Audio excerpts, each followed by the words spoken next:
This is the GAN 14 Maglev, which is GAN's newest flagship cube, and it comes in two versions: matte version, which retails for $77.99, and the UV coated version, which retails for $87.99. With that said, this is a very expensive speed cube, so is it worth the hefty price tag? Well, let's talk about it. Let's start off by talking about GAN's main selling point with this cube: the 1,296 possibilities, which are made possible through the different adjustment systems in this cube. I'm going to start off by talking about the dual numerical adjustment system, which can be used to adjust numerical tension and numerical center travel distance.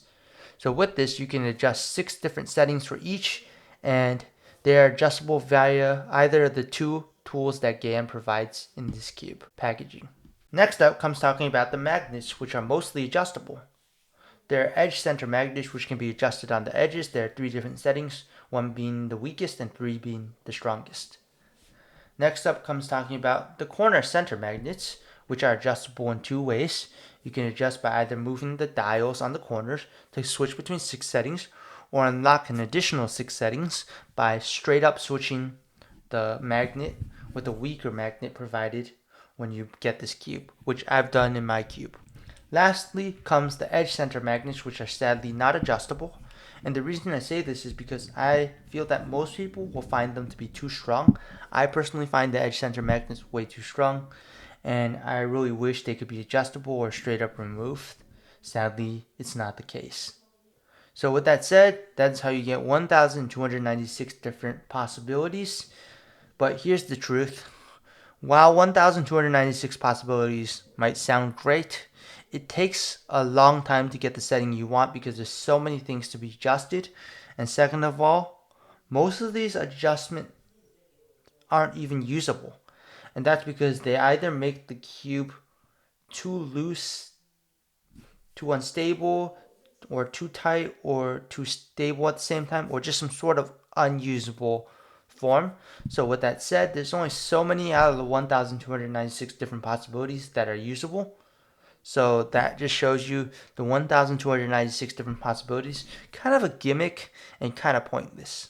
Now that we talked about the different adjustment systems with this cube, let's move on and talk about feel and performance. Feel is very subjective to how you set up your cube. With different settings, you get different feels. And my current settings, the cube is really firm, snappy, while being very smooth and stable. Now, let's move on and talk about performance. Sad to say this, but performance on this cube is pretty lackluster, and that's because it suffers from 2 main problems. Number 1 being the edge center magnets are way too strong, like I talked about earlier, and that can affect turning quite a bit. The next problem is the occasional lockups with this cube.